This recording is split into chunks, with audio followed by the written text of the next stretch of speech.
Hiroki Kurokawa. I'm a research scientist at ELSI, and welcome to this ELSI Symposium. Today is the Asia Pacific live session for day 4, the last day of our symposium. For those who attended for the first time today, the ELSI Symposium is our annual symposium of Institute ELSI, and the topic of this year is the science in society, which is, we believe, a really timely topic. We made our symposium online for the first time this year and accessible from all around the world. We have live events in 3 different time zones, including this one, Asia Pacific, and Europe, Africa, and Americas. And we use asynchronous discussion platform Kystom as to be introduced, so that the participants can attend the symposium regardless of where they are and which time zone they belong to. Before we start the session, I would like to remind you the ELSI Code of Conduct. In summary, any form of harassment and hate speech are not allowed, of course. And please be respectful of each other. And please consider the diversity of the background of all participants. On day 1 of this event, we had a Q&A session featuring keynote speakers from various topics on science in society. And in this Asia and Pacific live event, Sae Ochi discussed that the communication at the time of the crisis is not just a process in which the experts convey science to the public, but also it is a process in which experts learn culture and life of people, which also matter for people's important decisions. And also, Yuri Tsudo introduced a way of collaboration between the scientists and the science producers in the media. And Kumiko Sato shared her successful experience to make a conference inclusive and shared many useful tips.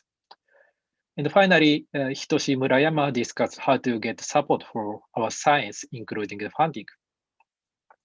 And the Q&A live session were recorded and those are available from the platform and also from the ELSI YouTube channel.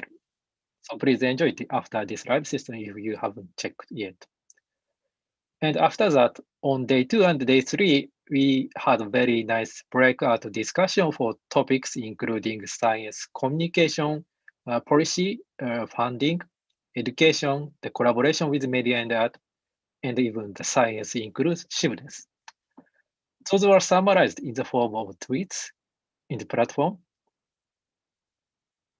And then following those 3 days, today we have a panel discussion for 90 minutes. The purpose is, as Toby said, to synthesize our discussion in the past 3 days, and then to make them much more deeper and also the broader. To do that, we invited panelists from many different fields of expertise, and participants can put your question to the Kystom or to the Zoom chat, or audience in the YouTube live channel can put your question into the comment, and our moderator will pick up your questions. So if you have any questions to panelists or questions from the past 3 days discussion, now it is time to share and discuss them all together.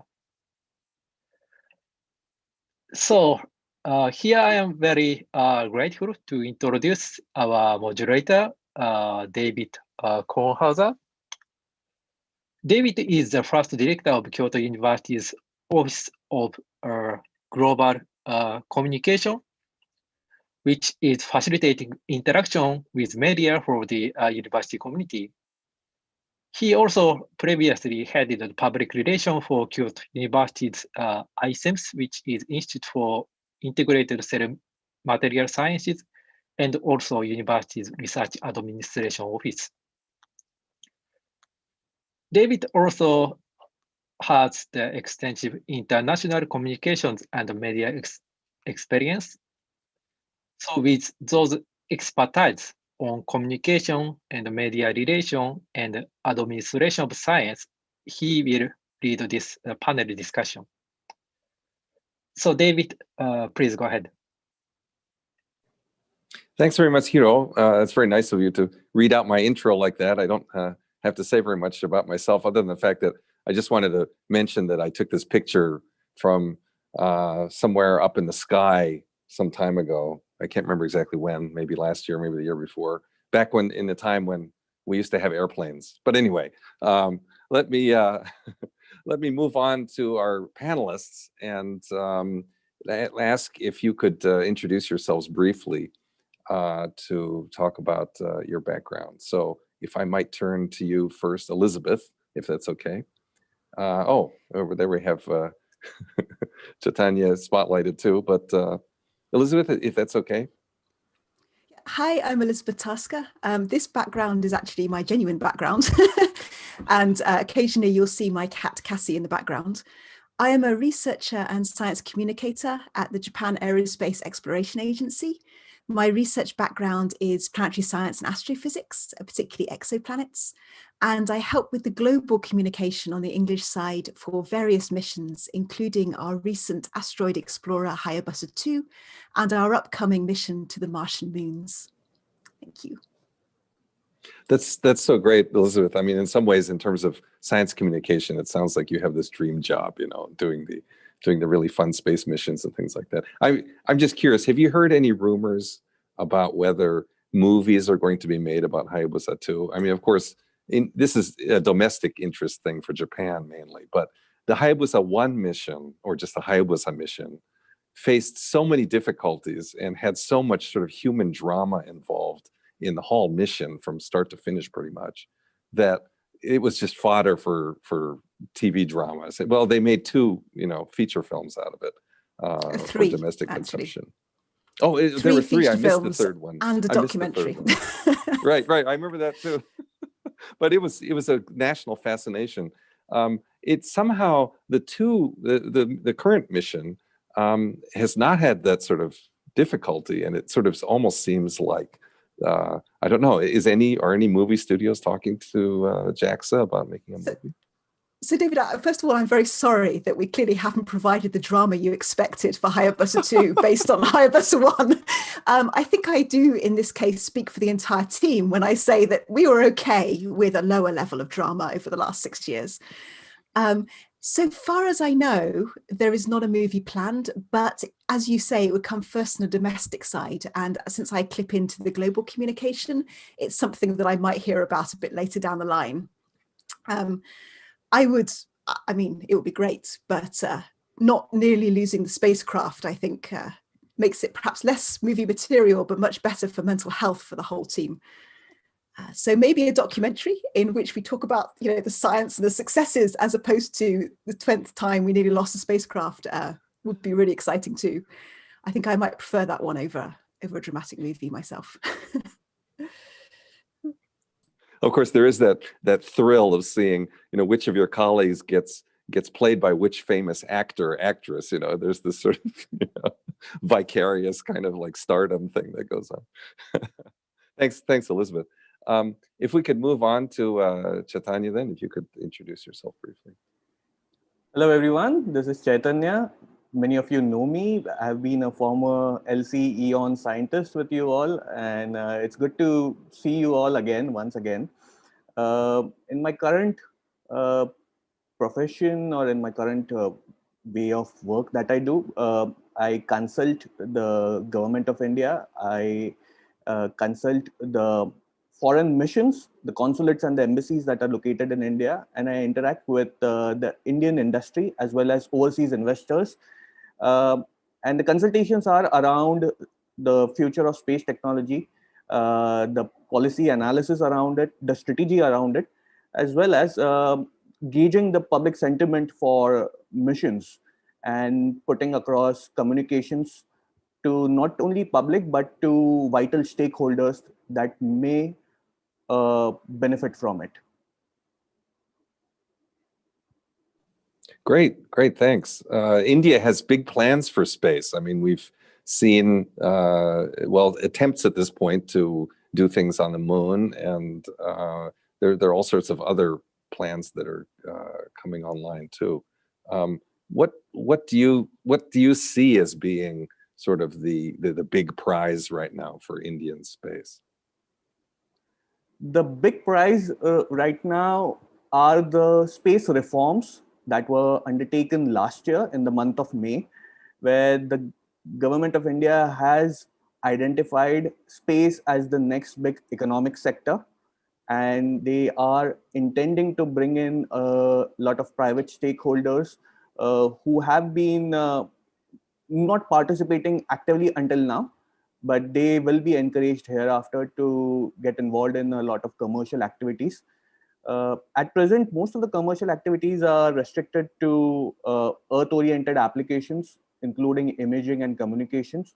But there is a big thrust right now to involve the private sector in space exploration.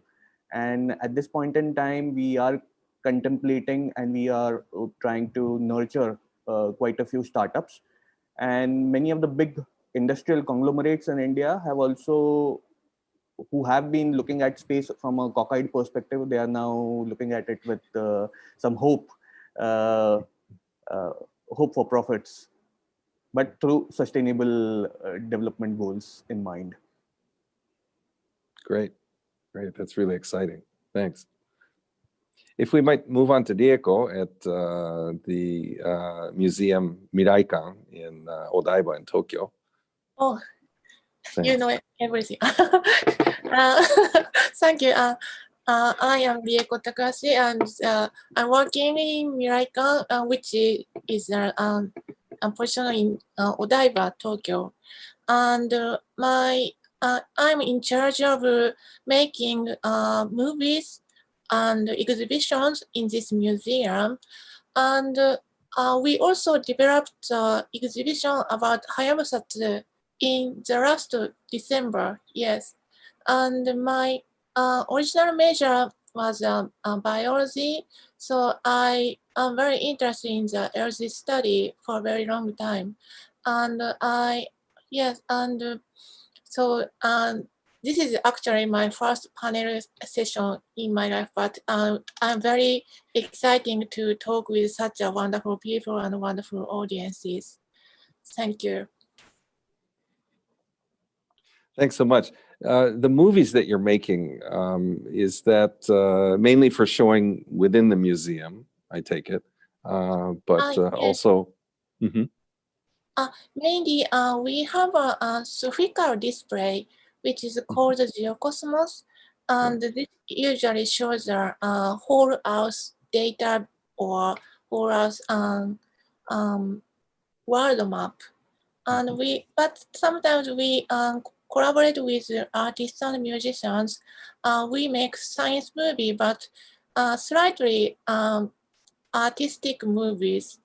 And last year, not last year, but like we made a movie about Apollo 13 with data of JAXA, or the moon data visualization.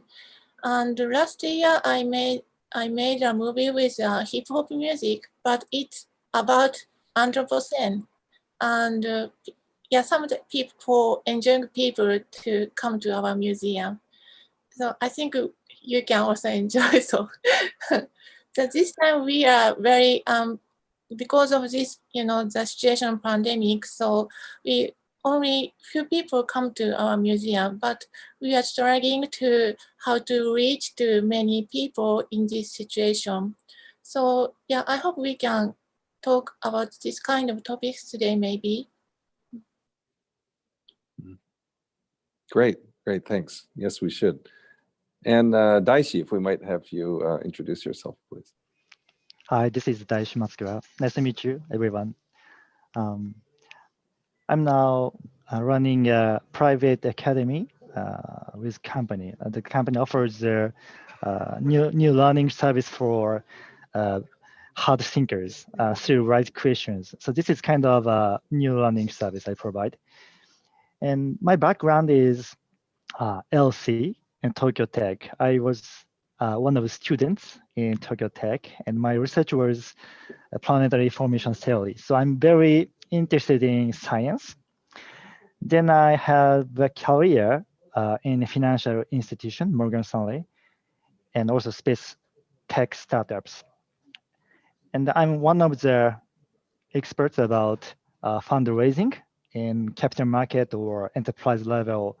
So I'd like to contribute the science and society as how enterprise, how society can interact with science and contribute the growth, the science itself. So maybe I would like to discuss non-researcher types of aspects about this theme. Thank you for inviting here, and I'm very looking forward to talking with you. Thanks, Daishi. That's really interesting what you're saying about maybe creating a different sort of business model for exactly science communication or for right, something. Yeah, because I mean, typically, we're working in a situation where the government is giving us money to communicate, in a very simple sense, or to educate or something like that. But I guess you're talking about something a bit different, where private industry is financing this in some way. Right. Yeah. Most of the budget coming from government is a little bit fixed period, fixed approach, and fixed strategy based on top down. But there's a very citizen science everywhere now. So I think this 21st century's era, citizens have a budget, citizens have a strategy, and citizens have a vision to, make more attractive science. So I think now we are in good era to attract more citizen fundraising here. I'll talk to you later, thank you. That's great. That's great. Yeah. I think, thank you everybody for your introductions. There are a number of key sort of topic areas I think that we can discuss today, but one sort of common theme that comes out in everybody's background is communicating and educating. And just going back to what Daishi was saying there, I think why don't we start talking about that first? Because we've seen here at the Kyoto University, we pump out research all the time. I mean, we have people writing papers, we have people publishing, and it's all government funded for the most part. But we had a really interesting case several years ago of a young researcher who was very bright, had lots of ideas. He couldn't get public funding for his project. He kept applying and he kept getting turned down. So what he did was he went to crowdfunding and he asked people not just to give him money, but to also participate and help him get data. And so he developed devices that he could give to people, and they would place these devices near where they live and so on, and then help with the project. So there's this feeling of not just, giving money and hoping things go well, but then also being part of the whole thing yourself. So actually contributing something to that. And he became extremely successful doing that. He became so successful that he left our university. It's like, we lost another good one. But but these things happen. That's fine. I mean, people move around. It really showed how enough drive, enough energy can make something happen if you are able to connect with people in the right way. So it's being able to do that. It's being able to communicate your ideas, having people believe in that, and then working together on something like that. Does that sound like something, Daishi, that you're thinking would be you'd like to do? Yeah, thank you, David. I think that's a good question, a good point. And crowdfunding is, for me, kind of one-shot fundraising. So one person thinks of some idea, and one person elaborates that idea and expands to the public. And some citizens, oh, that's a good idea, and come and support him or her. So this is very attractive and passionate, but only one shot. If we should think about fundraising, we have two stories. One is a one shot, like crowdfunding, and the other one is a continuous support for by enterprise or some donation from, I don't know. So the second point is very difficult for science, I think, because scientific output takes a long time. For example, von Neumann thinks of computer, basic ideas 80 years ago, but the computer itself becomes a business after 60 years, and that market becomes bigger and bigger by Bill Gates. So the scientific ideas and approach takes so much time. So investors cannot usually invest the money because the investors don't live longer, okay? So we should think about the scientific investment or scientific value in the point of who will invest and when they want us to find the answer or find output. Okay, so I know science doesn't have always fixed answers, but investors want some visible outputs within his or her period of investing time. Is that a right question? A right answer? Sorry. No, that makes a lot of sense. That makes sense because people want a return, if they're putting money in, and that's the same thing we've seen with a lot of crowdfunding projects, is that they're good on the short term. They're good for sort of as you say, a one-shot project. But then sometimes people make the mistake of thinking, okay, that worked well, let's do it again, and then it doesn't work again because from the second time, the potential investors or the potential Exactly. stakeholders are not interested. So yeah. We often counsel people against doing crowdfunding because they're looking toward a long-term kind of project, and it doesn't pay out that way. Well, let's move away a little bit from crowdfunding. Yeah, sure. Go ahead. Before we completely step away, could I offer another crowdfunding example? Yeah, go ahead. Say that some space missions actually have instruments where the instrument has been publicly funded in addition to the mission ones. And although this happened before I joined the team, I believe our CCAM on Hayabusa 2 was in fact funded by the public. And it's a camera that looks directly down the sampling horn of the spacecraft. And that had a reasonable speed of return. I mean, the whole mission was 6 years long. And we got images back after the first and second sampling from that camera, which was of order 2 years. No, more than that, sorry. We launched in 2014 and then we were sampling in 2019. And they turned up some of the most stunning images of the mission. So it's not a financial return, but in terms of seeing something that you would not have seen otherwise and really getting absolutely stunning images back. I think that was really successful. And I believe also the Juno spacecraft also had a camera that was also funded by the public and returned amazing images. So it can be successful. Yeah, no, thanks for that, Elizabeth. And I've actually heard the Juno project director describe this. Yeah, that's a good point. And and Juno's fabulous that way with their tie-ins with social media and asking people, how they want to take pictures. And I think some of the spirit of that also comes originally from Hubble, asking people to submit ideas about where they wanted to take pictures and so on. So I see that all this is great because it's such a nice way of taking what used to be just a big national thing where experts are deciding everything and really branching out and really going out there. So that's really special. I'm curious, in India, do you see, Chaitanya, do you see anything like this where you're going beyond the usual decision makers or the usual experts and getting other ideas about projects? I mean, in India, we recognize space as one of the strategic sectors. And for that very reason, our space laboratories have been entirely run by government and they've been cocooned for a long period of time.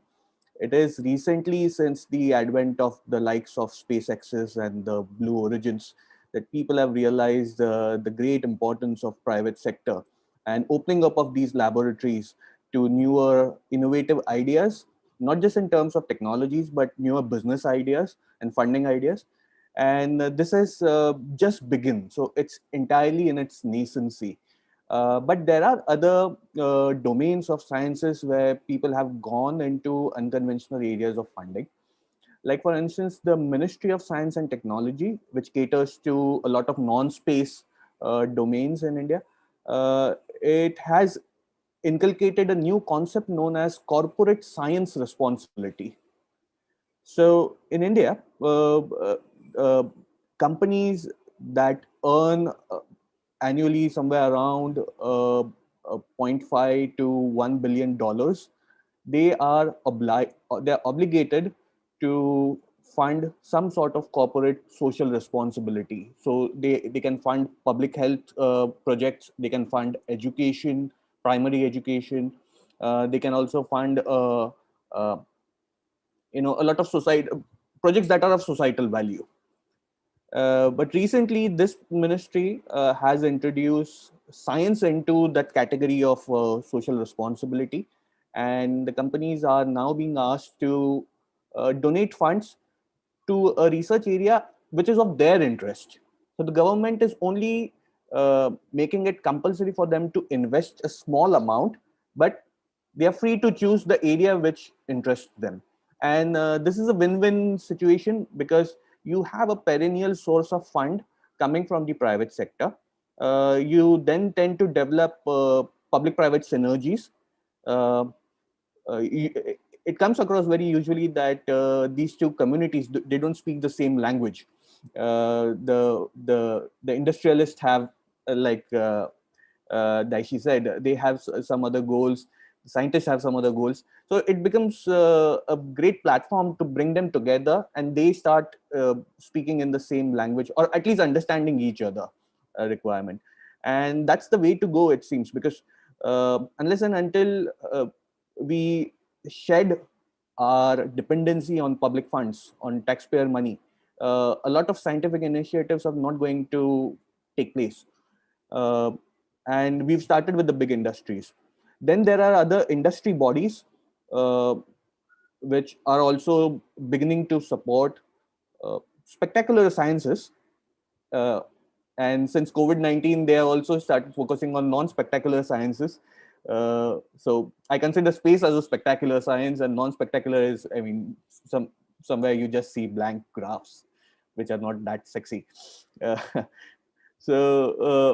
But yeah, COVID-19 has changed that perspective. People have realized the importance of science, and there are many potential funders for science hereafter. And this is very important from an Indian perspective because we are still a developing country. We still invest only 0.8% of our GDP for basic science and research, and that's a minuscule amount. If we compare ourselves with Japan or with South Korea or with Israel or with Europeans, these countries are investing to the tune of 2%, excess of 2%. And we want to reach there. But the government is tied with a lot of demographic obligations, national obligations, and it cannot invest that much for science. So this is one way of, an alternate mechanism of providing capital to scientists. Oh, that's really good. It's good that you're getting such enthusiasm and tie-in like that from industry. That's really helpful. So I guess in a way, what we were talking about a second ago with like citizen science actually becoming part of the project or something, that's still kind of a step beyond for India. You're still focusing on industry partners at this level. At this stage. The main complaint is that the taxpayer is already paying the taxes. Why should they be That's paying? True. That's true. Why should they be being extra?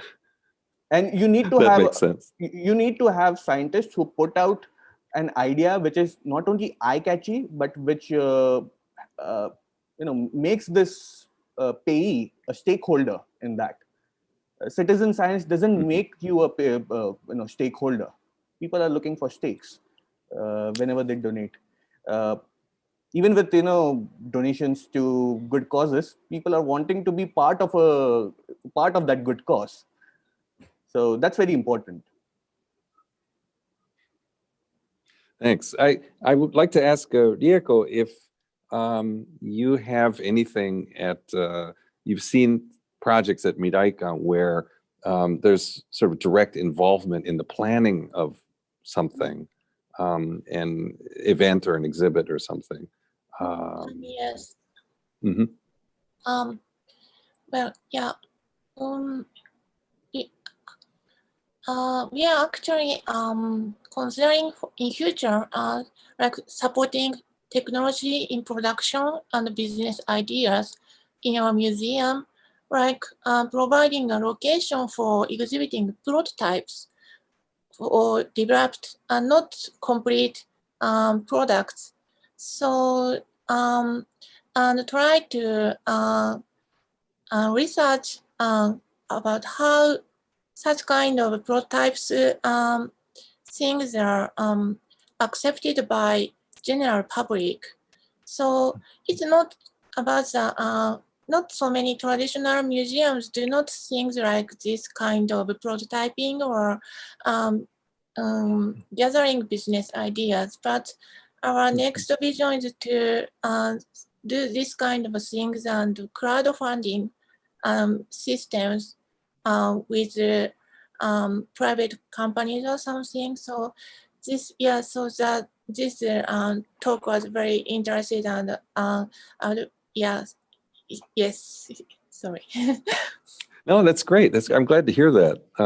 And that's really interesting because usually you see something like that at a technical museum or a museum of in industry or something like that. But that sort of presence in Japan anyway is different. It's not so much of a municipal or state level, but more companies themselves have museums demonstrating their own products or their own history of products. But if you could do that sort of on a wider scale, so it's not just one company or one sector, but sort of covering a variety of different technologies and products, I think that'd be really useful to see how science can be turned into something that benefits the society directly like that. If I could just turn briefly to a question from one of our participants for Elizabeth, since you mentioned about the crowdfunded camera. This is from Christine Hauser. Thanks for the question. Did JAXA crowdfund the camera because of the cost or more for the public interest buy-in? Is this a longer tradition for JAXA missions, or was this the first time? I actually don't know, I'm afraid. Sorry, Christine. It happened before launch, so it was before I joined JAXA. So I haven't seen the full process go from start to end, so I don't know what the decision-making behind it was. I know it was super useful for us because it was a really good indication that we got the sample, but there's no guarantee based on those images. So therefore it wasn't part of the scientific package for the original spacecraft. So I'm really glad we had it on, but I'm not sure what the process of deciding to suggest it was. Knowing how Japanese organizations work, I'm just going to make a generalization here, but I would have to think though that the positive media exposure that the camera received would probably make people inclined to say that it's a good idea to do this, to have public involvement in the project of this caliber. I can't imagine there's been any regrets at all about that camera. The images have been, I mean, has anyone seen the images? May I actually show it? Is that possible? Yeah. Go ahead. Yeah, if you can. Let me. I think you can. Yeah. Let me see if I can do share screen. I would like to share my keynote. Share. Oop, did that work? Yep, it's getting close. I see it. Oh, there we go. Yes, looks good. And then, oop, so this movie here in the bottom left is one of the images from the touchdown camera during our second touchdown. Wow. And you're looking straight down the sampling horn of the spacecraft as the, it's speeded up. We didn't go quite this fast down to the asteroid, But that's the second touchdown right there. And you see the material flying up from the asteroid surface. And we have now confirmed it did go into the sample capsule because that's now back on Earth. But that's that astounding. Was, that's absolutely was astounding. amazing. That's amazing. Yeah. Because otherwise we would have only had these images, from somewhere else or some other perspective or something like that. So that's perfect. Absolutely. Because the other cameras were on the side of the spacecraft, so you couldn't have looked directly downwards. We also had during the mission 9 campaigns to involve people, and some of those were. None of them were one way. In both cases, I think you felt you had an interaction with the team, but some of them were not really involving with the mission itself. Like, for instance, we had message campaigns where we said, hey, we've got a big thing coming up, send us your support. And people would send messages saying how much they'd enjoyed the mission. It was wonderful, actually. And we also had one before the mission launch called Meet the Petit Prince, based on the French story. And people sent in their names, and they were engraved on very thin sheets, and they were wrapped around target markers, which were ultimately dropped to the asteroid surface. So people could kind of feel they were going to the asteroid. And messages and names were put on a memory chip that was put in the spacecraft. So virtually you could do the whole mission. So that was really fun. But some of them had more scientific value. So they were more difficult campaigns, but during the mission, Hayabusa 2 approached the Earth several times. It did a swing by 1 year after launch, where it received a gravitational kick from the planet to put it onto an orbit that was very close to the asteroid. And also, of course, when it did the Earth return to drop off that sample capsule back to the Earth. At that point, you could see Hayabusa 2 from the Earth's surface. And we didn't know how bright the spacecraft would be. In theory, you can calculate it, but in practice, any change in attitude of the spacecraft could make a huge difference. So we did an observation campaign, and we said to people, we don't know how bright this is going to be, but we can tell you the trajectory. Could you have a look for us? And many people sent back images. I was actually astounded how many people managed it. Like, we had several observatories and individuals taking images of the spacecraft, and they were actually able to get the whole light curve for the spacecraft during these events. It was, and that was valuable to the mission and to engineering in the future too. So that was amazing.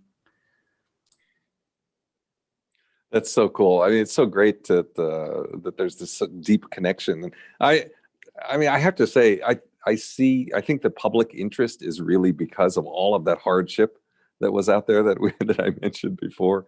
The emotion is there. I mean, people have this deep in Japan. There's this deep sort of connection. It's like, there's our Hayabusa up there in the sky, kind of thing. So that's really important. I think that's true inside Japan. But remember, outside Japan, Hayabusa wasn't well communicated. So it's incredibly well known within the country. Yeah. But for Hayabusa the first, international communication was pretty limited. Whereas Hayabusa 2 was designed from the start to be an international mission. We were carrying the German and French lander mascot. We had an international science team. We're affiliated with the OSIRIS-REx team on the NASA side, and we shared things like shape models and then advice for landing, and we're going to share samples. So the whole thing had a much broader reach, really, from launch. And I think for people outside Japan, there maybe isn't such an emotional pull from Hayabusa 1 because they weren't aware of the story. So for them, I think it is images like the touchdown camera and the other images the spacecraft has brought back that make them feel a connection. And I hope as well, some of the campaigns, I mean, we certainly appreciate it on the team. So I hope that appreciation came across to the people involved in the campaigns too. Oh, that's just fabulous how that all came together. Moving back, if I might, to talking about industry, working with industry, we have a question about, well, this partly is connected to where the direction that Hayabusa 2 and OSIRIS-REx are taking us, but mining of asteroids, is this something, for example, Chaitanya, is this something that space industry in India is thinking about or has in its sights for the future? It has been in the sights since the past few years, but like every good follower, we were trying to assess how planetary resources shape up the business. What we realized was the fact that planetary resources was, targeting a bit too much. It was targeting the skies, which wasn't needed at this point of time. Um, uh, and the other aspect was that we were looking at mining as a conventional business area, the way we pursue it here on Earth. Uh, with asteroids, you have to follow the precinct that you have to go there, you have to pick a very small sample, and that sample should be very high in its value. Small volume, high value. That should be the mantra, but that wasn't being followed. And that's where planetary resources perhaps lost it. But there are lessons to be learned from there, and I'm sure the next companies will focus entirely on bringing really high value products. But that again also demands uh, space agencies as well as private sector to join hands in prospecting asteroids that are around and find that really important holy grail, if we may call that, on these asteroids, and then just go for it.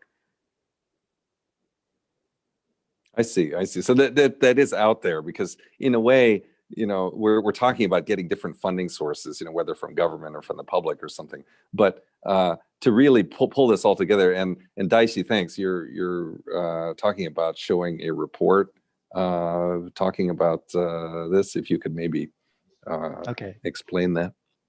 Okay. Go ahead. So, okay, I'll show some screen. Can I show screen? Oh. Should be able to. Okay. Great.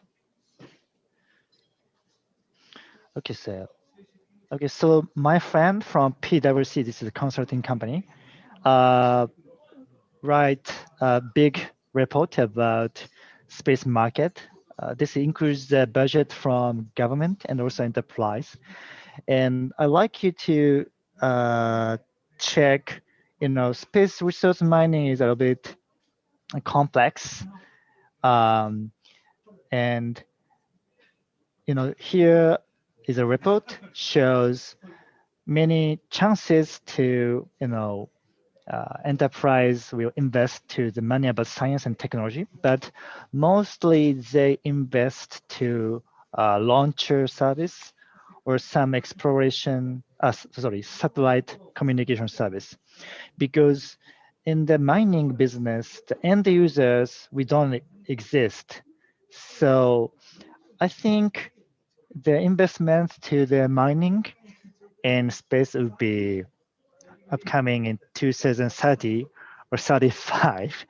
So before that, in this decades, people will invest to more a transportation business, like a downstream business, or camera devices, satellite communications, network business. That would be the key point for space business.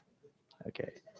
I just briefly show how enterprise see about science and the technology in space sectors. Just brief. Yeah. So in terms of just thinking in a business sense, return on investment is still at least a decade away, maybe a decade and a half, at least. Yeah, for mining business, yeah. But people, some investors are noticing that they have to invest from now because, the return of invest doesn't come in 5 years, but maybe coming in 15 years. So there's a kind of trade-off of risk and opportunity. So some investors always, of course, see the small percentage of the possibility of a mining business. Of course, yeah. Yeah, no, that's a really interesting kind of perspective to have on this, because of course there's going to be a lot of failure. You have to assume that that things are not going to work, right well. And at the same time, there has to be a kind of a shift because the kind of mission that Elizabeth is describing with Hayabusa 2 is purely a science mission. There's no intention to take the bits of rocks and so on and sell them or something like that. That's not part of the plan at all. So there has to be a real shift, and making it into a commercial venture has to mean doing quite a bit of different thinking about how to run the program.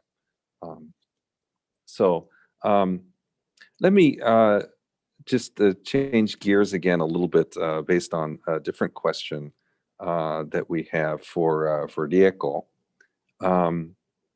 And Rieko, you mentioned about how the visitor numbers to the museum have gone down significantly because of COVID-19. The question very simply is, why are museums important educational institutions? And you also talked about working with industry to show more about how their thinking is and how their product development works. But what can you do to be relevant as a museum? What the museum can be relevant to in such situation, you mean? Yes, that's right. That's right. Well, we are actually now struggling about this topic now, so we haven't yet get quite clear answers.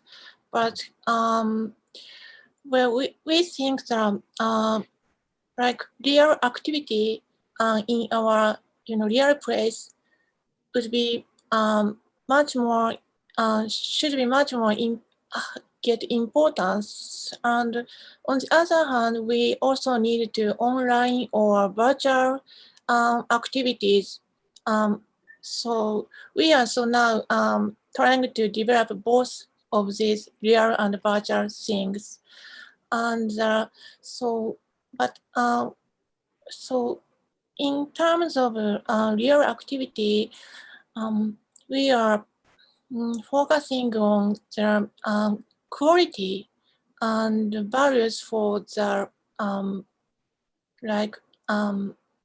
interactive things. So we usually see the movies like in the theater or in our PC, personal computer. But if you come to the museum, you may see the very clear and 4K or 8K quality movies, and in such an immersive experience, you can get the different things from your personal place or public commercial theaters. So if we get more quality in our product in our museum, people can get different. So that's the thing we are trying to develop now in the virtual real place.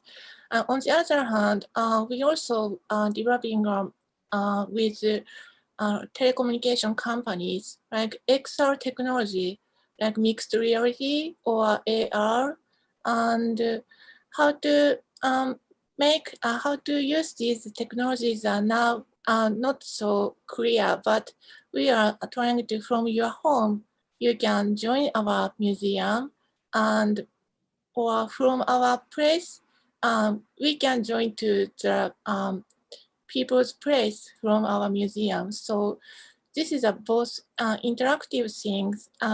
So this is not so clear stage, but we are trying to both this virtual and real events. But if you maybe JAXA or other companies, other sectors may be facing this kind of same problems or same challenge. So yeah, I hope we also I also get the ideas about these issues. That's all I say now. Thanks. No, that's great. And Elizabeth, you were talking before the panel session started a bit about use of VR in the Hayabusa 2 mission too, as a way of getting people to feel like they're standing on Ryugu. Yeah, this was a project. We weren't officially involved with the Hayabusa 2 mission, but we experimented on the side with doing this. We had one of the problems that Hayabusa 2 ran a whole series of live talks, and they just started the second season at the start of 2020. And you can imagine what happened there. So this one was supposed to tour all the way through Japan. We still managed 23 talks, which was kind of amazing. But a lot of those either had to be cancelled or they had to go online. And so just as a personal project, one of the things I was wondering was, could we do better than just moving it onto YouTube?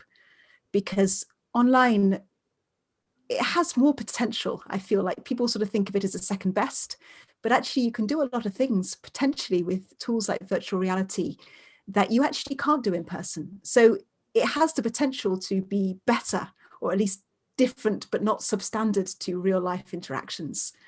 So one of the things we experimented for was with the data from Hayabusa 2 that was publicly released, making a 360-degree landscape of the asteroid. And this was with a researcher at Princeton. And we put together a scenario where you could put on even your Google goggles very easily and stand on the asteroid surface and then get a complete view and a sort of feel for how large things were too, which is always hard to do with a 2D image. If you're standing actually next to a boulder, you get a much clearer sense of how big it was and also how rocky and dangerous the landscape was. And I think you couldn't have done that in person, and you couldn't have done that with a 2D image. So there's a lot of potential there.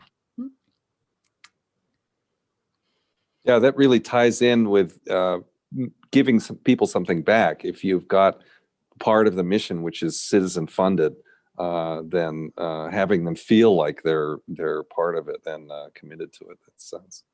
That sounds like a really great way of doing that. We have some other questions coming in. Thanks, everybody. And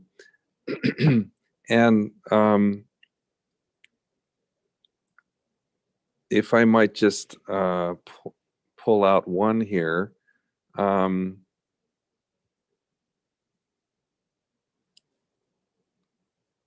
Thinking about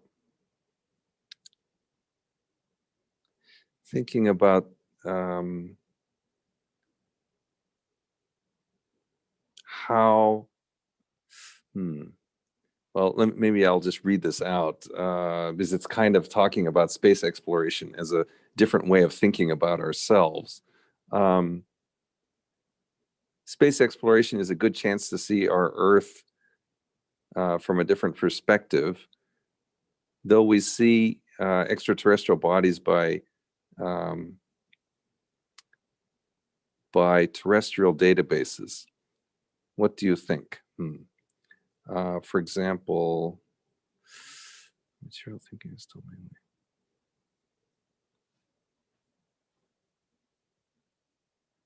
Let's see, this is from Yasunori Miura. Would you like to elaborate a little bit on your question? Is that, I think you can probably unmute yourself and ask the question.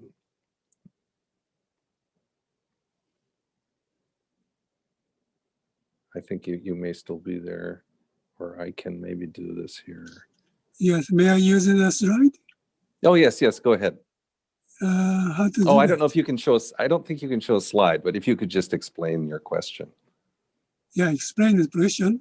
Yeah, thinking is so far the astronomy thinking from orbit. Then the Earth is not center, but the thinking or database, talking about database analytical machine is based on the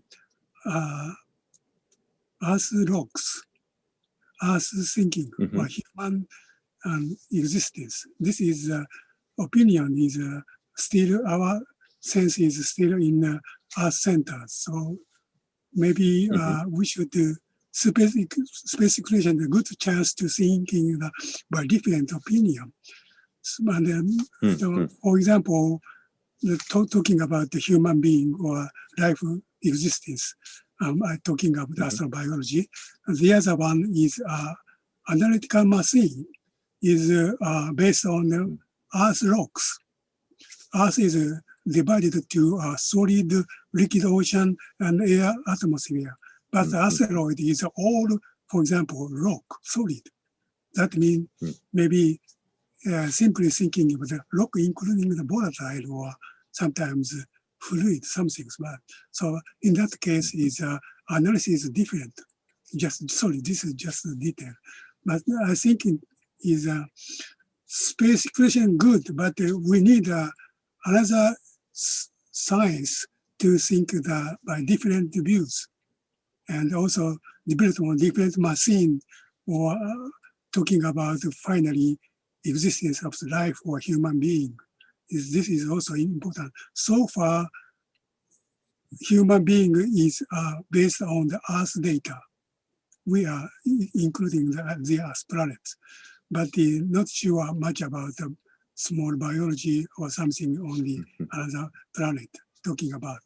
It's a big views, not a detail, big views. So talking I about see. Thank you very much. Yeah. That's all. Thanks. If I might, thank you very much. I think if I might just throw this out there, but I see space exploration as looking for those answers, as looking for those different perspectives. So what do you think, Elizabeth? Is that part of what drives the science of space exploration? Yes, I had two thoughts while Yasunori-san was talking. The first is that his discussion that we tend to look at life from a very Earth-centric perspective is absolutely true. I think at some degree it's unavoidable because finding life is a difficult game. And certainly when it comes to extrasolar planets, so planets around other stars, we probably stand the best chance of identifying it in the first instance if it is somewhat like us. That's where this whole focus on finding, another planet that's rocky with water comes from, not because we think necessarily that that's the only place life could be, but because that's our best chance of recognizing it if it's out there. I think from there, we would use that as a stepping stone to look for things that are less Earth-centric. The other thing that occurred to me that is maybe a different but related topic is philosophically, where is our place in the universe? And I think that is very concerning, actually, in the sense that there's been terrible examples of the one where people believed a comet was actually an alien spacecraft coming through and it was triggered as a cult for mass suicide. And I think this is where communication in particular becomes really important so people understand what we're looking for, what we might find in almost every scenario, and what is going to be, the possible outcomes of this, so that we try and make sure good information is out there to try and stop or slow down potential for cults or tragedies. Right. Yeah. That's in some ways, we want to, in an ideal sense, we want our exploration of space not to be us projecting ourselves onto space, but actually learning, using space as a way of learning more about our place in the universe, I think.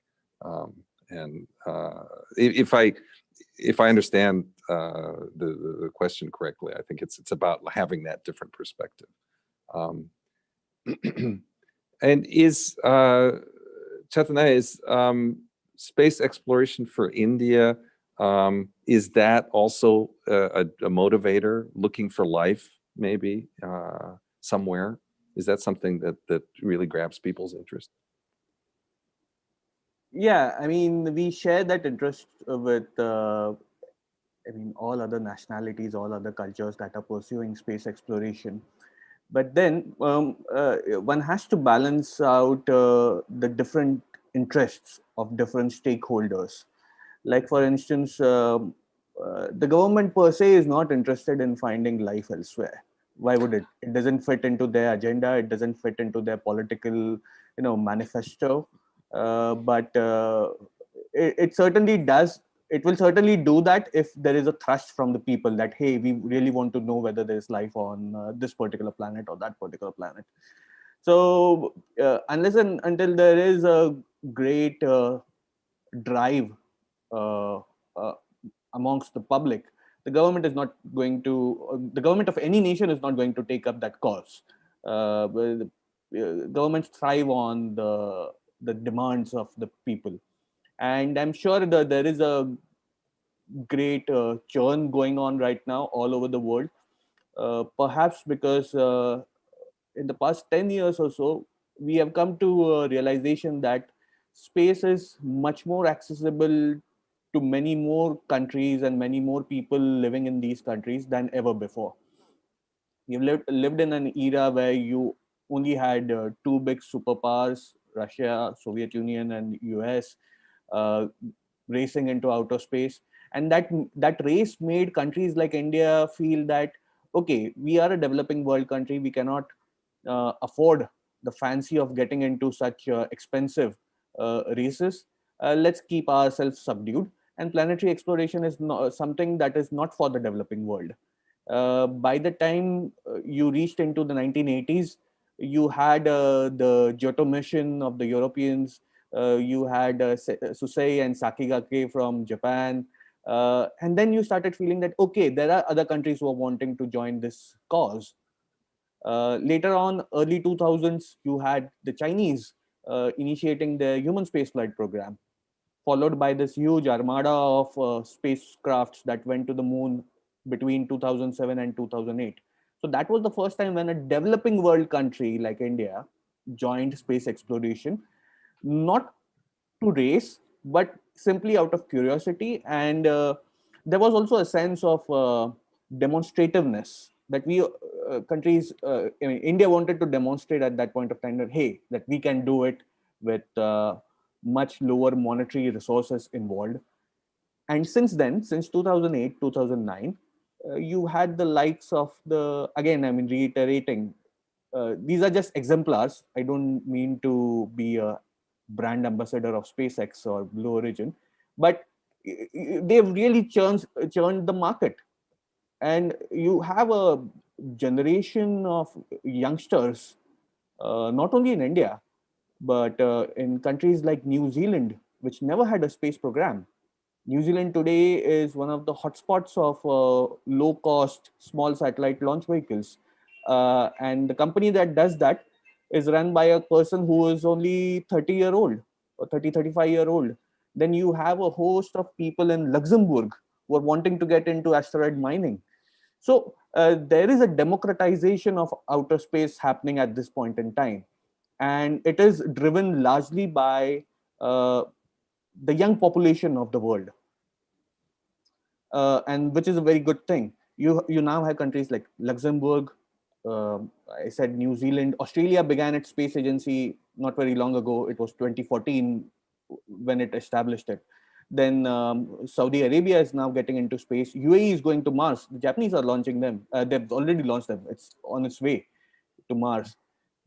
So this democratization will actually push in countries to pursue interesting questions like these. That and there will be a sense of competition between the governments. That, hey, if we don't pick up this interesting question, then some other country might do that.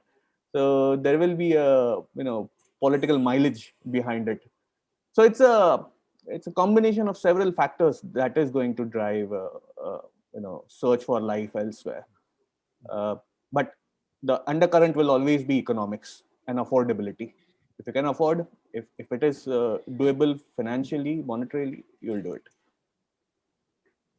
Thank you. No, that's really interesting and very complex picture that you're painting of how this has changed, having gone from the Cold War era into now what we have is this sort of free market of space, which has all these different actors and players in it. It's really interesting. I think in some ways, our sort of romance of space, which started with a very solid science focus, is now we're seeing it shift so much in the commercial direction so quickly that you almost kind of wonder how that might change the sort of the perspective, the public view of what space is. For example, the future envisioned by Gene Roddenberry in Star Trek was didn't have companies in it. You know, that was science. The Star Trek was supposed to be a science mission, and of course they're fighting, you know, other people too. But then if we see companies as being the big driving force, then this really changes how we view space, and it's more about people making money and having commercial ventures. Very, very different sort of vision. Moving back to education and museums, if I might go to Rieko, if you can listen in here again. There's a question about the sort of unique place that that museums have, that they combine so many different elements, which can be so effective as an educational tool. But yet there's the difficulty, especially now, of making the physical trip to the museum and actually being there. So we've already talked about VR and about other sorts of efforts to get the message of the museum out.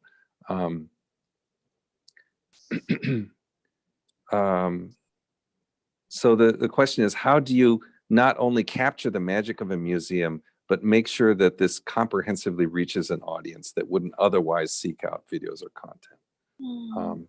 So there is something special about the physical place of the museum, about actually being in that space, and how it is that can be brought to people in a new way. You were saying this is something that you're discussing now.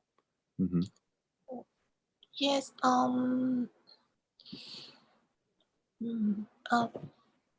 Yeah, actually, coming to the physical place, like not only museum, you know, every part is now very restricted, and in future, maybe this kind of situation will be some way continued, we think. So, well, but we now talk about the, we have talked about the space exploration, not for purely science, but for commercial directions. So we are considering to making products with not for our museum place, but with many companies or broadcasting mass communication companies, and in such way, not for not for limiting our channel just a museum. When we think our activities are more broad way, like not only science communication, more like, you know, technology communication, everything. So we can get another way to reach our concept or our thinking for passion for science with other channels. So we are now making like NHK or other television companies, or we are now developing the technologies with new XR technologies with telecommunication companies. So in such a way, we make our brand, but it's not for only our place. And with making products with other private sectors or companies, we can reach to the communication in different ways, we think. Yeah, so yes, actually the exhibitions are very great, and the physical place have a different experience. So for people coming here, so we are also very keen on this this area or this exploring this experience, but we are also brought to our way to making products with movies or with films or with documentaries with other companies. Yeah, that's the time, and that's the thing we are. That's the thing we are thinking. That's really good. It's nice to hear that you have so many different actors involved, and then it's not like just a one-way kind of transmission of information or of experiences. Daishi, if I might ask you what you, hearing that, if you can see maybe working with a partner like Miraika as being a useful way of connecting different stakeholders in what you have in mind.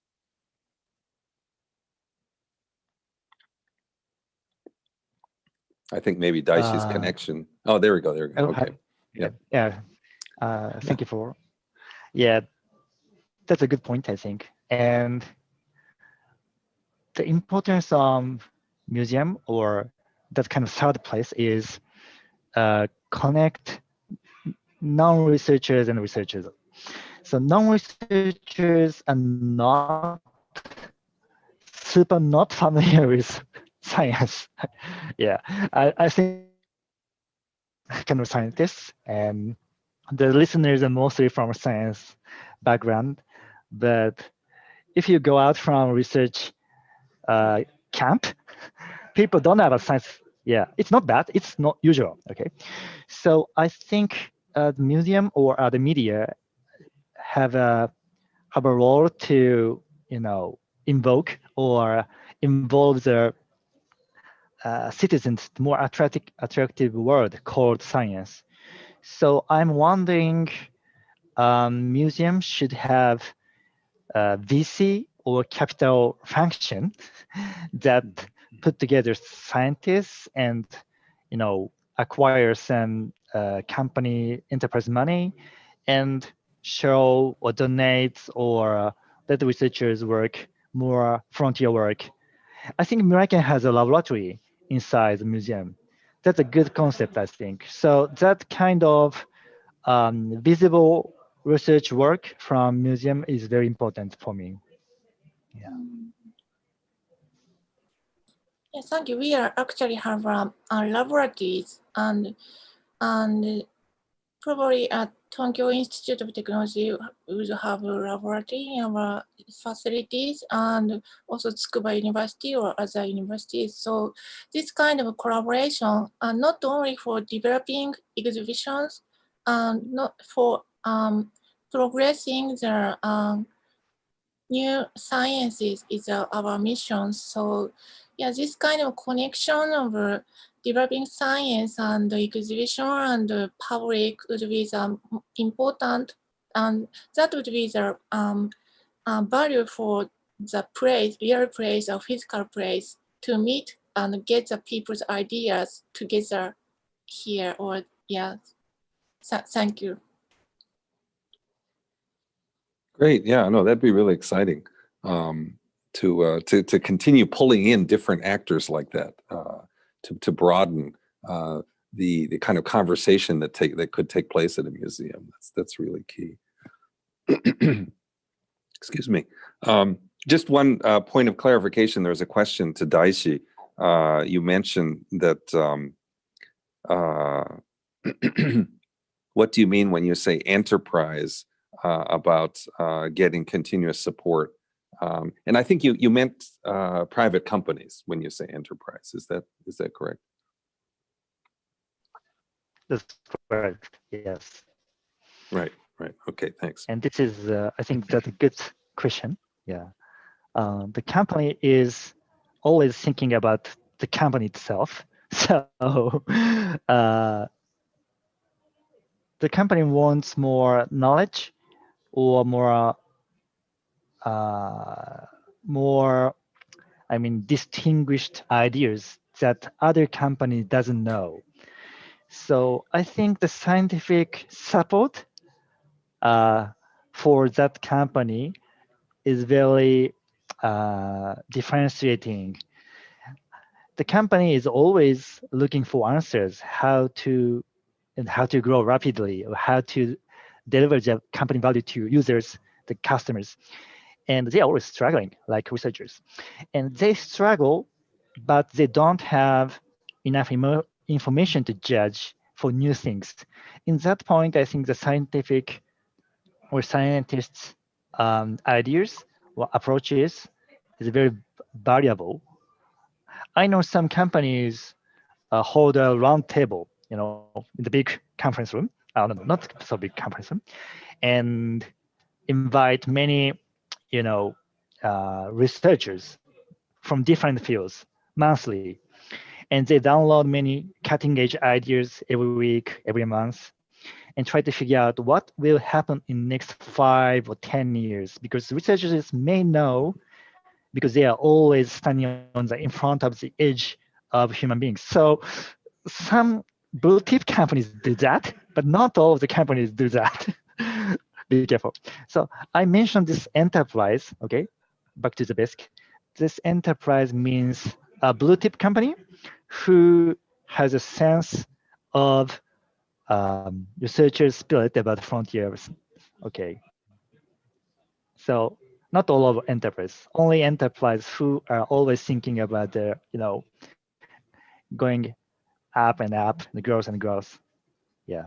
So thank you for. So there's really, sure. There's really a connection there with basic science because at the leading edge, it doesn't always make sense. It doesn't always seem like there's going to be a return or something like that.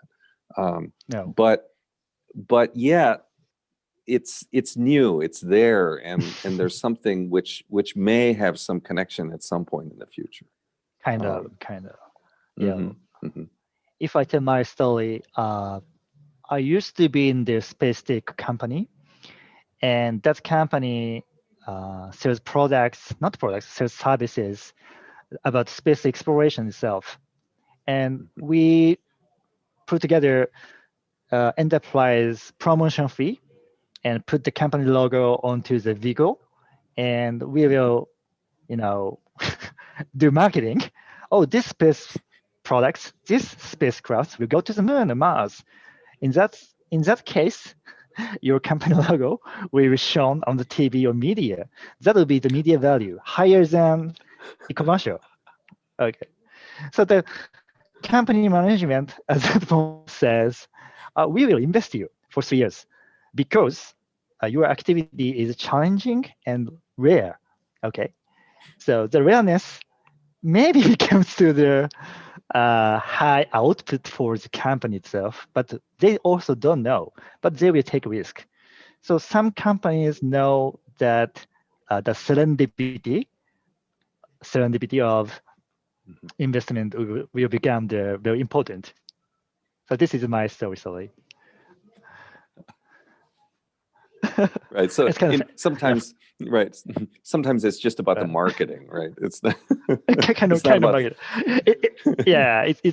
It's not R&D. It's marketing fee. Sorry. Yeah. That's great. Elizabeth, if I might go back to you had written some questions earlier, talking about.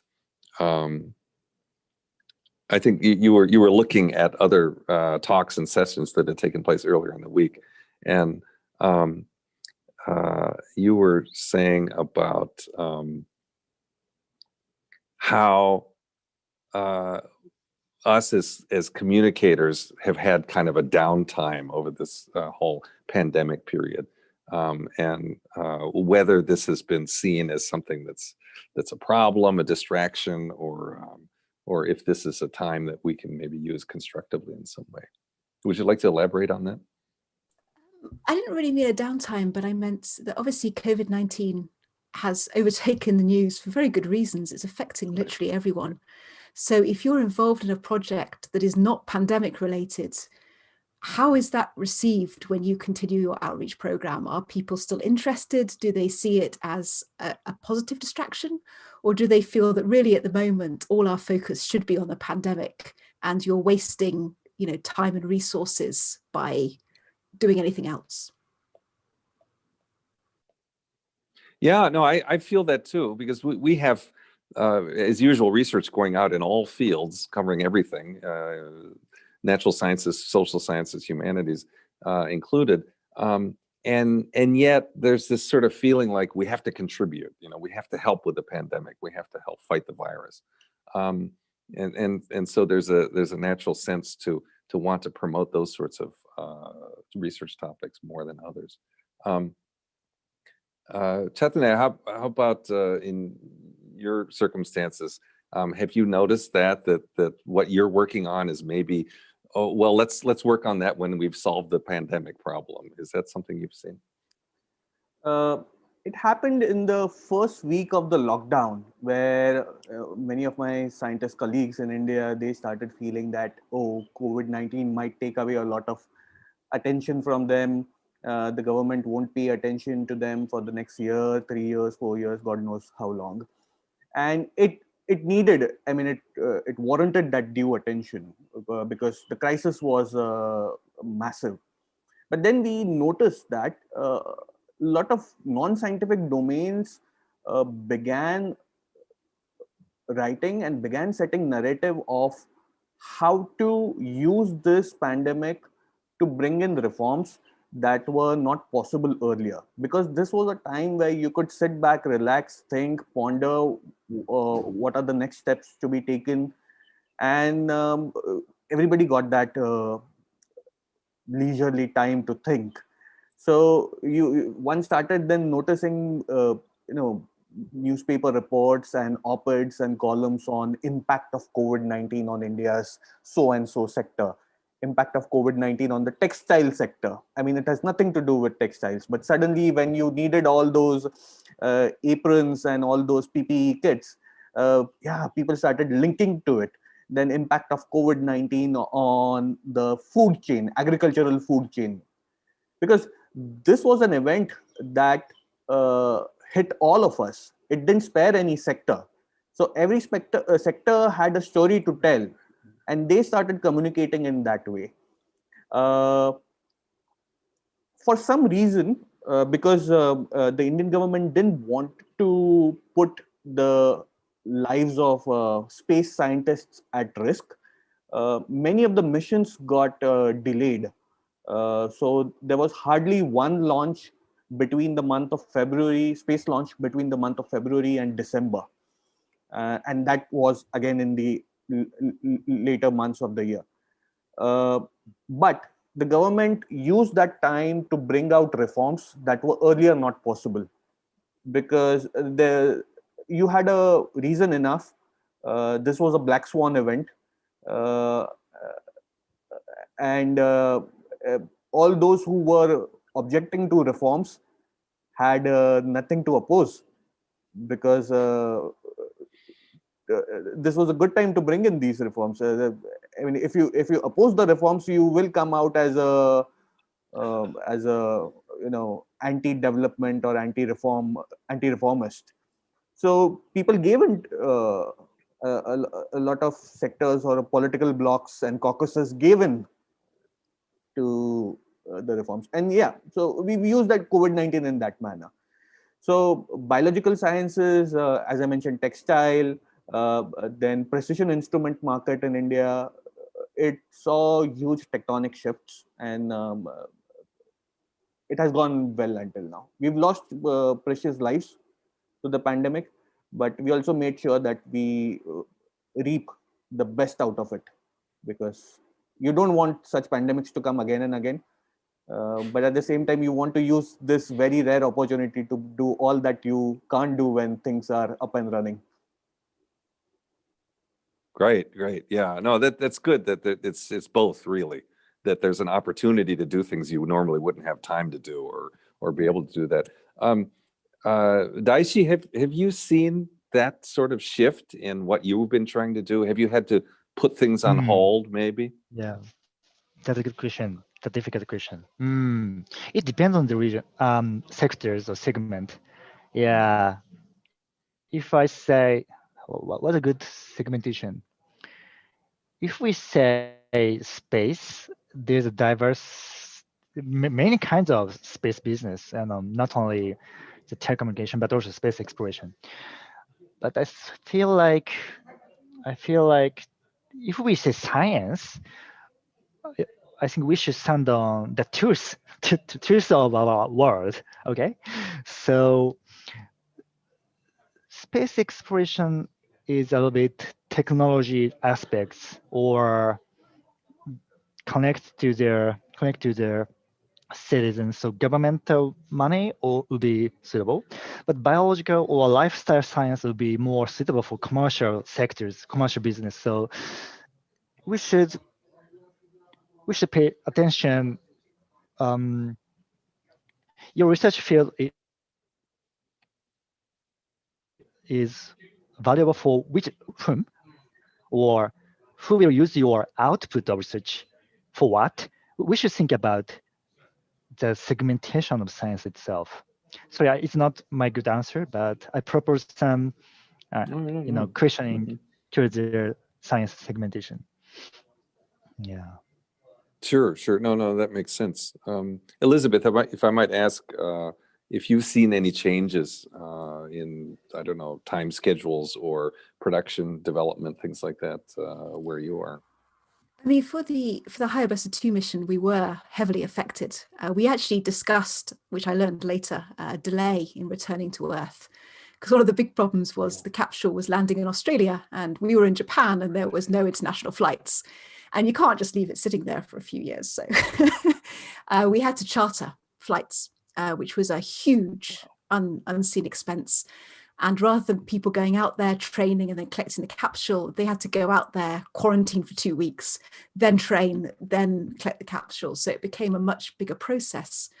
And on returning to Japan, the curation team had to basically quarantine in the laboratory because their expertise were needed back in Japan with the sample capsule, but they were in quarantine, so they had to quarantine at work, which must have been fun. But I wondered whether I would see, the reason I brought this question up is I wondered whether I would see a lot of people saying, why are we talking about asteroid return when there's so many problems at the moment here on Earth, people are dying. Is this really the time to be discussing pure science? But actually, at least based on what I saw on the English Twitter feed, which I manage, that wasn't people's reaction. People's reaction was, thank you for giving us something else to think about. Thank you for bringing us a success story in a time when actually we're all struggling. So it was actually a welcome distraction and not seen as something negative that we shouldn't be spending time on. Right. No, that's very much so. I mean, we've seen some of our research, which is far from the pandemic or from viruses or epidemiology, as you can imagine, doing very well. And I think it's just that, is that there's a hunger among consumers of science news for things that also make them feel good. So that's really important. Let's see, I am not sure if my connection is very good at the moment here. Let's see. Okay, I'm seeing a little bit of movement again here. Maybe my connection was not quite that good here for a moment. We can still hear you perfectly, David. Oh, that's good. That's good. Thanks for that, Toby. I'm glad to have some feedback. I wasn't sure for a second there. No, that's definitely the case. I mean, we need escape, and whether escape is something frivolous and fictional or something very, very sciencey and very factual, it depends on maybe on people's personal taste, but. So it looks like we're actually getting toward the end of our panel time, and it seems that we still have so many things that we could possibly talk about. If I might just throw one more topic out there, which we haven't really discussed, and that is working with non-science or ideas that maybe public opinion is more important than fact. Of course, we've seen this in the political sector a lot in many countries. I'm embarrassed to say in my own, of course, is the most hideous example. But I've noticed this elsewhere, also in Japan, with the pandemic news, is that there's this sort of like, well, we're being told that we have to do something because of the pandemic, but at the same time, my own experience is like this or something, and somehow those things count for each other when maybe we should be listening more to the science. Is that something, Chaitanya? Is that something that you mentioned about how science in Indian society is seen with and scientists are seen with great respect? So maybe this isn't so much of an issue. I have to admit, at the same time last year, I had to deal with a social media, at one point, a social media rumor storm that came out of India related to one of our researchers who was said to have claimed to have worked in China and worked at the lab in Wuhan, and said that the virus was made by researchers there. The ground is ripe also for these sorts of things, of non-science sort of taking a hold of the public imagination. How have you seen this develop? There are many kinds of real scientists, and there is only one kind of those who are faking it. Okay, so it's very easy to decipher who's faking it, and in the age of social media, it's very you can rapidly credit or discredit somebody who's making a certain kind of outlandish claim. So that's not really a problem. And there are mechanisms today present within the civil community or on social media, in the public or within the government, to really discredit such claims. But I'll point out to the fact that particularly a question which has come out and which I've seen, I'll try to bend it that way. This is from Aya Carino. She's asking me about corporate social responsibility. So there are certain scientists who are married to the military side of things, and they are as serious as all of us here who do a lot of civilian stuff. Then there are scientists who work in the corporate and the commercial sectors, those who are married to profit, and those who are married to the goals of that particular company that they are serving. And these companies as well have taken notice of the fact that they want to come across as those who are respecting science and those who are respecting the environment and climate. So when they undertake, let's say, a corporate social responsibility or science responsibility, they want to make sure that they come across looking better, perception-wise. For instance, some of the biggest conglomerates in India are much more vociferous about United Nations Sustainable Development Goals than many other companies who have a global presence. So they've gone ahead to make the claims that or to make or pledges that by 2030 they will reduce their carbon budget by so and so percent, by 30%, by 40%, by 50%.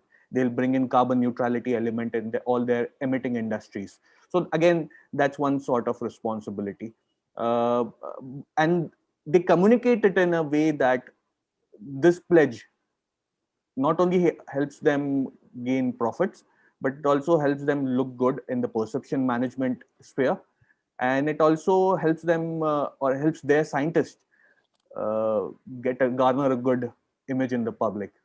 No scientist would want to come across today as going against the environment or going against climate change or going against all the ethical norms that the global community is setting in a nebulous manner. So that is one thing. Fake media, fake stories. There are fact checkers now, and there have been also instances where people who have made certain claims. Now, this is not into sciences, but these are political claims, and these people have been, taken out or suspended uh, from from their positions. So we as scientists who are, especially those who are active in the media sphere, we know how to take these kind of stuff out, at least here in India. And usually people are very careful these days now. That's good to hear. Next time we have a problem, I might ask you for some help. It's sort of a peer review. It's sort of a peer review. Let's say if you are in, take for example, a space agency. If there is somebody who's making an outlandish claim sitting in a space agency or with a space agency credentials, I'm an ex-NASA, I'm an ex-ISRO, right, I make this and this claim, I've seen UFOs, I've seen aliens on the moon. You have your peer group coming in, and it will definitely pull your shirt, man, sit down. You don't need to make those claims. Just take a chill pill. So you can do that. So there are peer which will calm you down, calm your tempers, or calm your adrenaline. And then beyond that, then you have your society, you have your family who will pull you down. I mean, so I hope that cooler minds will prevail. Yes, that's right. Yeah, there are checks and balances. Would anybody like to make any final comment about this, about sort of conveying science in a way that people, yes, go ahead, Elizabeth. That was slightly mind-ready, David. The only thing I would say is when I was looking through the stickies earlier, there was one point that came up several times, and that was, we don't need people to trust science. We need people to understand science and say that it's not about finding an answer that is right. It's like, this is the right answer, you must all believe it. It's about understanding that science is a process and that journals are a conversation, they're not a bottom line. And I saw this point several times, that we really don't necessarily want to teach people to trust science.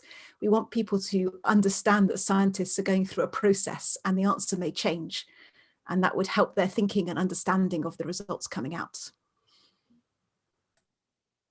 Great, thanks. Yeah, there are a couple of things that I mention to people a lot about this topic. One being that in some ways, education, especially at the elementary and the secondary levels, have taught everybody essentially that science is about hard answers, because if you get it wrong on the test, it's wrong. There's a right and a wrong there. And that's sort of the wrong message in a way. So, in a way, we have to think about how we're teaching science is one thing. Another thing is that, and this has really been, I think, driven home during the whole pandemic, good science takes time. And there's really something there to think about. What is good science? What does that mean? And then why does it take time? And that ties in, Elizabeth, with what you're saying about the fact that it's a process, the fact that you have to have this whole conversation that's going on. So anyway, yes, go ahead, Daishi. David, I like your approach of thinking. I guess we are very weak, so we like to grab one simple answer in case that's kind of COVID situation. But as you said, science answer from science is just one answer at that time, always changing. So we should communicate, researchers should communicate with citizens, not to say this is the right answer, but to say we have multiple answers and we are always discussing, and let's discuss together. So it's kind of approaches to not educate, to involve discussion approach is very important. Yeah, thank you. Yeah, thanks. Chaitanya, you wanted to add something? I'll respond to the first point that you made, that we have been very, we've always had a hard goal in sight as scientists, because what I feel is this has come from largely from the training in fundamental sciences. Institutions like ELSI, which I have had the honor being part of, have compelled us to look at sciences in a more fluidic way. Okay, so for instance, when I speak about scientists who are working in the commercial sector or in the military sector, they have hard goals in sight. There are specific targets. I mean, we do have specific targets, but then there is a fluidic approach to it. We are happy with any answer that we get. We are not really looking for something. We're not looking for that green alien there. We are happy if it comes about a purple in color or a pink in color. So we are fluidic in that way, and interdisciplinarity, which institutions like ELSI promote, are key, and they are essential in the coming times to really, shape that sort of an approach, and that will help us all in the near future. Because until and unless we become fluidic as scientists, we are not going to gel well with the society, because societies are dynamic in nature. We have to really understand the nuances of each and every society, and society itself is not a monolith. It's a heterogeneous system. So the more we understand, the more we communicate with each other in forums like these, it widens our perspective, and it will help us in the longer run. Great. That's really a great message. Just before we end, Diego, would you like to add something about where you're seeing things between education and industry? Yeah, this talk was very impressive. I just remembered my senpai is talking to me to not tell the answer to people who are asking in front of exhibition, what is this? What does that mean? But do not tell the answer first. Just we should we should make them think about what this is. So the science may be the way of thinking and not always a solution. So we want people to know this aspect of science more, especially in this kind of situation. So yeah, I just now remember this, and yeah, so this may be an important point I thought. Great, thanks. That's a nice way to end it. Wise words from your elder colleague. That's really nice. So with that, thank you, everybody. And it's been a lot of fun talking about all sorts of things.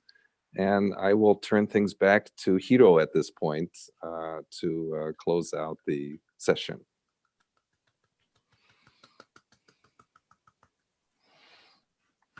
Yeah, thank you so much, David, and thank you so much for the Chaitanya, Elizabeth, Rieko, and Daishi for very interesting discussion. Okay, so this is the end of the Asia Pacific region live session. But it is important for us to note that our symposium is not over yet. This platform is available for a while, at least 3 months from now. So please do not miss the keynote videos if you haven't watched. And live Q&As for 3 regions were all recorded and available from the platform as well as ELSI YouTube channel. And the panel sessions for 3 regions will become available as well.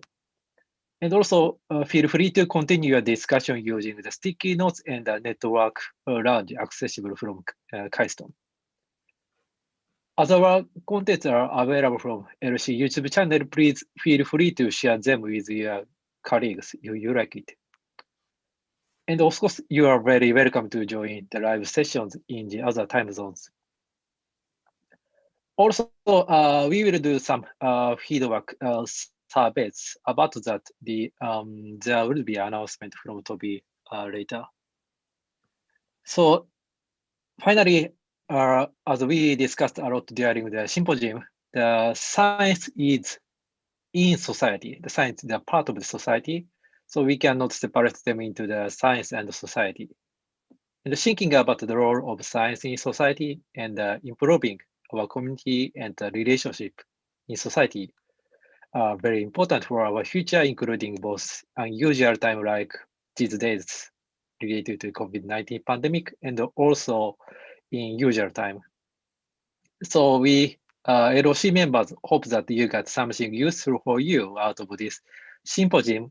And we really hope that it will end up with some actions as you individuals and as well as the community effort in our future. So also, if you are interested in the activity of ELSI related to this type of the symposium or some other things, please check ELSI webpage and Twitter. So in the end, I would like to thank again all keynote speakers, the panel moderators, the panelists, and all participants across the world. And I would like to also thank No Innovation, Toby and Emma for facilitating this event. With that, I return the mic back to Toby. And only for me to say thank you, Hiro. Particular thanks to David, who I think moderated that so beautifully, and the panelists were just brought the whole subject to life. To remind you about what Hiro said, and forgive me asking you to do one last thing before you go, we would be delighted if you were able to join us in the Network Lounge when we wrap up today. You'll remember how to get to the Network Lounge. It's on KaiStorm. It's right down at the bottom of the list there. You enter it. You remember it's got a nice green background. This is available 24/7. You just drop in and you'll be able to see colleagues from around the world there. Also, this site will stay up for, at least the next 3 months. If you suddenly think, I wonder what it was that Elizabeth said, all of the recordings are going to be here. Finally, we would so appreciate it if you were able to give feedback. This is for ELSI, because they will want to be running similar events like this, and any way in which they can improve this would be enormously valuable. So join us in the Network Lounge. Do come back to KaiStorm and see any of the videos and contribute. Do leave your feedback. And as Hiro said, of course, we've got 2 final sessions in Europe and the US today. If you want to drop into those, that would be lovely too. With that thought, I suggest you go, get away, leave Zoom, hug loved ones, walk in fresh air, but whatever you